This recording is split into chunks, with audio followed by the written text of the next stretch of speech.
yes, my name is Jacqueline Wells. I am a singer-songwriter. I'm a small business owner here in Boston. I'm a Bostonian. I was raised in Westford, Massachusetts, which is about like 45 minutes from here.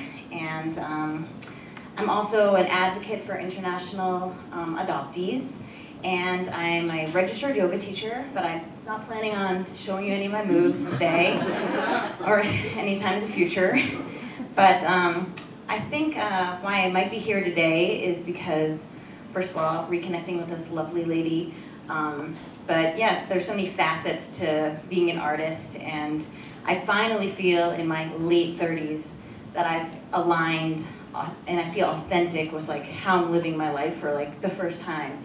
And I didn't feel that way for so long because I was very scattered. I had, you know, like she said, I had too many different interests and none of them were really landing, but I ended up staying true to my heart, and I think that's what I'm here to share with you today about my journey of how I kind of came to be here.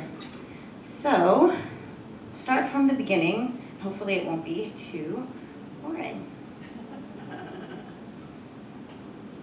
So, I was adopted at age 4 months old from Seoul, South Korea, and I was adopted to a loving American family in Westford, Massachusetts, and that's where I was raised. My parents were music lovers and art lovers, but they weren't artists themselves necessarily, though my brother here, Johnny, he ended up becoming also an amazing musician. He also lives in Boston. And I started playing piano when I was 5 years old and singing and performing and writing music when I was just in like 5th and 6th grade. So it was very much part of me since I was little, and my parents like didn't really know where that was coming from necessarily, but they helped me by buying me a piano, and then I started taking lessons, and I was basically singing and playing since then. There's so many videos of me being like, I want to be a famous singer, like when I was like 3 years old. So it was really something that I really wanted to do. So in about middle school, I started having a little identity crisis, and I would look around and no one looked like me and no one was adopted, and I definitely started feeling a lot of internal struggles that were really intense. I didn't really tell anyone, but I started a little self-hatred situation going on where I would pray every night to be white or pray every night to be different or be normal, and that's when I really started dimming my light, I would say. Like I really just wanted to fit in so badly, so I kind of stopped like performing and definitely just didn't want to stand out. So I was just not answering questions in class. I pretended not to be smart, like all that jazz. So when I finally hit high school, like many teenagers do, you're filled with angst, you have a lot of inner problems, but I unfortunately got to the point where I was having like a bad time, and I actually tried to take my own life at age 14. Not to depress you in the morning, because it's gonna get better, but that did happen, and I had that happened. It was not good, but my parents took me to Emerson Hospital, and they put me in touch with a psychiatrist that then put me on a slew of RX medications all over the board in huge dosages for the next decade. So needless to say, what was a little cry for help, I think, turned into a decade of really intense side effects. And no shade towards medication, because I know it can be a great thing for many people, and it could have been for me as well in the right dosage, but that person in that time period, they weren't really regulating, and they weren't like keeping track of side effects, and they were just, you know, experimenting on kids, a lot of kids, not just me. So I was doing okay, but not great. And when I turned 19, it was my first year at college. I went to Northeastern here in Boston. My American family decided that it would be good for me to take a trip back to Korea. So we went with a group of other adopted families like my own, and we went back to Korea. And so we decided to visit the orphanage as well as the social workers that helped with my adoption, and they urged me to write a letter to my birth mother and send pictures of like what I'm doing now. And I didn't expect to hear back. They told me you probably will not hear back. So I didn't expect to hear back, but I actually did. And everyone was surprised. I received this letter here with these pictures. So that's her, and she basically told me that when she was 19 or 20, so same age as me, she and my father were high school sweethearts, but he went off to serve in the Korean Army, which most people do there, and she basically gave me up for adoption, gave birth to me without even telling him. So he had no idea, and he was gone for 2 years. And then when he came back from the Army, they got back together, and they got married, and then they have 2 more kids. So my brothers here are actually 100% biologically related to me, which was surprising. She also said, though, that she could not meet me because none of them knew about me still, and she didn't want to tell them about me because they weren't in a place where that was going to be good for them right now. So it's a big secret that she had, but she said that a weight was lifted off her shoulders when she found out that I was alive and well, because she had actually never knew, where it was. And now that I'm 8 months pregnant, it's for the first time ever, I'm like, oh my God, I can't even imagine going through what she went through. And so I have a lot of compassion for this woman, and I never was angry at her. Korea was really tough, especially 35 years ago.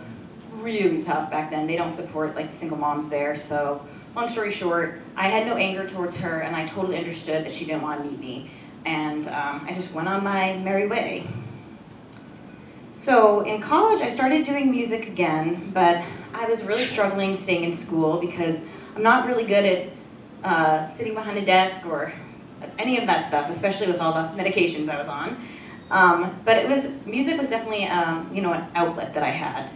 I felt like a music failure in many ways because I never had a proper agent or manager. I was just kind of running around just doing little gigs here and there, and I was writing and recording a lot, so I do have a lot of music out online. But at one point, I even took all my music offline because I would just stay up at night thinking I was this huge failure because I wasn't Alicia Keys. Basically, I was just really disappointed in myself all the time, and it was very stressful. So I basically graduated college, I don't know how, to be quite honest. I think my teachers were pretty nice. I wasn't showing up to class that often, let's just put it that way. But long story short, I graduated, and I was having trouble with the job. I couldn't figure out where to go or what to do. Even working out behind a desk was really tough for me. So I started doing teaching music on the side and waitressing, and I ended up working at a high-end bridal salon in Andover called Christina's Bridal. And it was then that I started really making my jewelry. And the brides would come in with their bridesmaids, and they would tell me what they wanted, and then I would make it and I'd bring it to the store. That's kind of how I started my jewelry company. And of course I was working there minimum wage basically, and then the jewelry on the side was bringing in more money. So I was like, oh, I could make money doing this. And to be quite honest, working with your hands is very therapeutic, especially if you have a frantic mind, if you will. So the cycle of not knowing what I was doing kind of continued on, but I even had a song that I wrote called 27 because I was hoping that I would make it to age 27 because I wasn't sure if I was going to be quite honest. So here's the jewelry, and I now have a 7-day-a-week location open at Boston Public Market, and we hand make the jewelry on the spot. And but it wasn't directly to that. It was a very slow process. So it was fun, and I was doing the markets around town, did SOA markets and all the little ones, but it wasn't paying all the bills, let's just say. I was honestly getting a lot of help from my family, to be quite honest, and my mom, she was definitely my rock for so long. So I started making better decisions for myself, and I was getting healthier, but at age 24, I actually hit what I think is rock bottom because despite doing everything I could, I still just didn't want to be alive. And it was really sad because there was really no reason behind it. Like, I shouldn't feel that way, and I knew that wasn't normal, and I had a good life. I wasn't sure, like, why don't I want to be here on the planet, like, every day when I woke up, not to depress you again. But my mom decided to take me to Tufts Medical Center here, where there was a wonderful doctor there that decided to do a full day evaluation on me. So I got that amazing chance, thanks to my mom. And long story short, I have to sit down now. He said I could basically sue whoever put me on all these medications because they were all counteracting each other, like in his quotation, gasoline on a fire. The side effects were going crazy. He said, this is just insane, until he took me off all the medications. That's a decade after the initial appointment. So that's 10 years later. I'm 24 at this point. Start feeling a lot better quite rapidly. Still a lot of, trauma to work through from that decade, but I started doing yoga and reading the works of Eckhart Tolle. My dad gave me those books. He had given them to me before, but I never read them. But I finally was like at a place where I could read them. And I was learning about mindfulness, and I started volunteering and doing a lot of activism. I was also just becoming more self-aware. Like, I didn't even know what mindfulness or any of those things were, or meditation. I had never stopped to reflect. I just kept going and going and going, and then I was never taking the time. So I finally started also getting in touch with my Korean heritage. Around 2015, I joined Women Across DMZ, which is a anti-nuclear war feminist peace organization, and I also joined Boston Korean Adoptees, which I had never really met that many other adoptees before, except for that original trip I took in 2006. So I started meeting people that looked like me, but not that that matters, but it was cool. It was cool to meet people that were adopted and had a similar life story. And I ended up moving to New York City for work, and I started getting back into creating music. And I joined the board of Also Known As, which is an international Korean and transnational adoption organization for adult adoptees and mentees. So in 2016, around 26 or 7, I went back to Korea for the first time in 10 years since my original trip there, with an organization called ICA.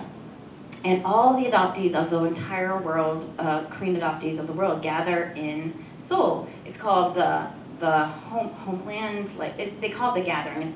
It's like a cult, but it's not really. But there's adoptees there from all over the world with different accents, different styles. They all look Korean, but they all look so funny and have amazing accents.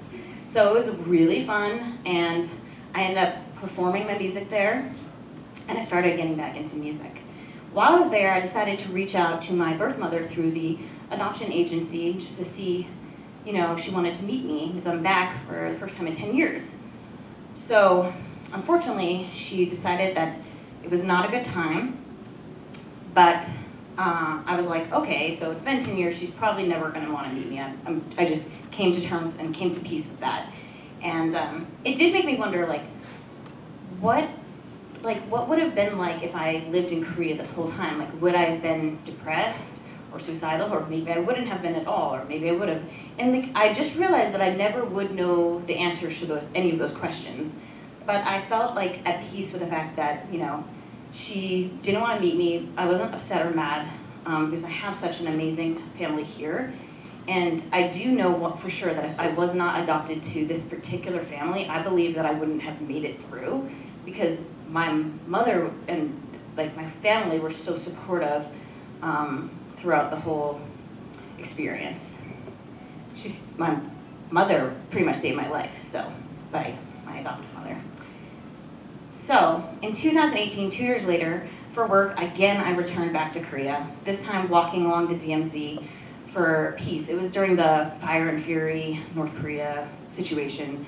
So I was there, and I figured I would reach out to my birth mother just one last time and be like, do you want to meet me? And I knew she would say no, but surprisingly, she actually said yes. She said, meet me at this hotel. It's 3 hours from Seoul. Jump on the high-speed train. I was like, okay, so I have to prepare. I have to get a translator. She doesn't speak English. And we met at a secret location at a hotel. So, the day I met my birth mother, I learned so many insane and life-changing things. But there was one thing that hit me the hardest, was that she told me that I come from a family of musicians. She said my brother, who's 5 years younger than me, that I'd seen his little baby picture, is an incredible musician, and my father and grandfather are amazing singers. And so I was like, really? And I didn't know if they were actually good, but I was like, that's really cool anyway. So I was glad, and she gave me this link to his SoundCloud. And I was like, oh, cool, well, here's the link to my music, just in case. She's like, I'm not ready to introduce them to you, I'm sorry, like, I just can't. So I gave her some of my jewelry that I made for her, and the peace scarf from the Women Across DMZ March, and we parted ways, but I was like, wow, she trusted me with his link, because I could clearly contact him through that, but I wasn't going to do that. And I was sad that I couldn't meet them, but I was okay with it. I was just glad I got to see her and meet her for the first time. And when I got home, I basically turned on his music in my hotel room, not my home. And I was floored. It was extremely good music, but not only that, it was the exact same genre and style of music that I play. And it was dark and moody and ambient, and it was hip hop, and he was an incredible rapper. I didn't know what he was saying because it was in Korean, but you could tell that he could really throw down. And I was like, I was in shock. And there were so many songs, and I was just like, wow, he's like really, really, really good. So I was just listening to it, and then a few days later, I actually received this message on Kakao, which is the Korean like text messaging app. Hello, I am your brother, or I am son of, and that's literally a screenshot from the text. And I said, I'm listening to your music actually right now, like after this part here. And he's like, I'm listening to your music. Aww. And I was like, he said that he liked this one song that I had that was called, it was just a clip, it was called Say You Don't Love Me. It's just like a hip hop clip that I had put on SoundCloud, but it was like not a full song. And I don't know, I was like, wow, I can't believe she told him about me. So I actually had a show booked into the same week, a gig, and I didn't tell him about it, but you know, he has my website now, so I was like, not gonna mention it though. They still hadn't told my other brother or my birth father. So I started, you know, wondering if that was gonna happen. But then I was getting ready for the show, and I just gave you a sneak peek. I was getting ready for the show, and a violinist and pianist were playing the song Part of Your World from Little Mermaid, and I was sitting waiting for my turn to go on stage next, and I saw them all walk in from the rain, so it was raining, and so I was like, oh my god, they're all here, now I have to play music. So, and I played piano and sing at the same time, and some of my songs are actually about adoption, so I, needless to say, somehow made it through that moment, and I dedicated a song to my birth mother called Lap, which is on Spotify, and there's a music video that goes along with it that's from the point of view of the adoptee, the birth mother, and the adoptive mother. It's a 3-part song. It's hip hop, but it's also, I have an acoustic version of it. It's a really pretty song. So we went out to dinner after, as I sneak peeked you, and they were very serious people, you know? They're very kind and serious, not like my American family is like always joking. But then I found out my fathers are actually very alike, and my mothers are actually very alike, and my brothers are very alike. So my fathers, they love to, you know, be the man and, you know, have a few drinks. And the mothers, they're all hearts of gold. I was so lucky, and it just was so easy, and I know that it's so lucky, and I don't know why this happened for me. No idea, because I know so many adoptees now, thousands I've heard the stories of, and most of them have not met their families, let alone had a connection like the one that I have been building. In fact, my younger brother, the rapper, now lives in my house right now. So we're really close with the whole family. But yeah, I don't know why that happened. So I brought him to Boston to meet my family, and they hit it off.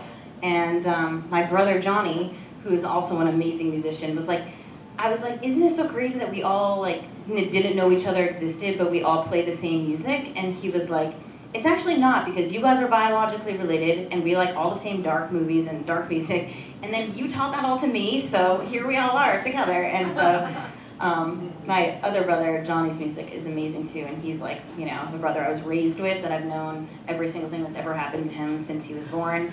So, you know, he's very supportive. And Hyunjin, who now has an American name that he decided on the name Jaden.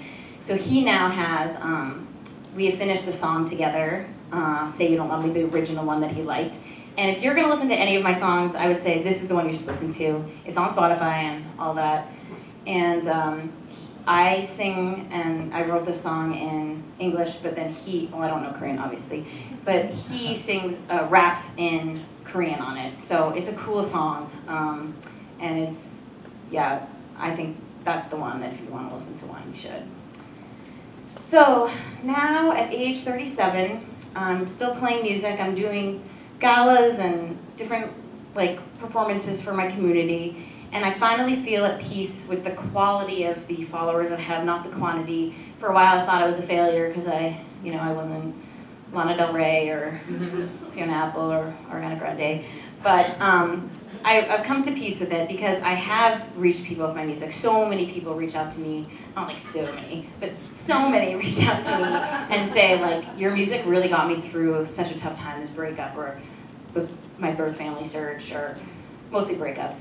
And I have to say, that touches my heart. So, long story short, what I realized is jewelry is something that I do that's therapeutic, that I truly love, and it is part of like, something that I can manage on a day-to-day basis that I truly love doing. Music is my heart. I don't think I could have withstood actual fame looking back. I think I would have actually probably crumbled from the criticism and probably not even made it through. So maybe that's why it didn't happen for me, or maybe I'm just not good. But long story short, the theme was don't dim your light. Just because you're not famous, you don't have to be down on yourself. Just because you're different than other people doesn't mean you shouldn't just keep going. And when you try to, it will come out in other ways. So I don't know if I was supposed to be on all those medications or not. I mean, I'm actually pretty positive I wasn't.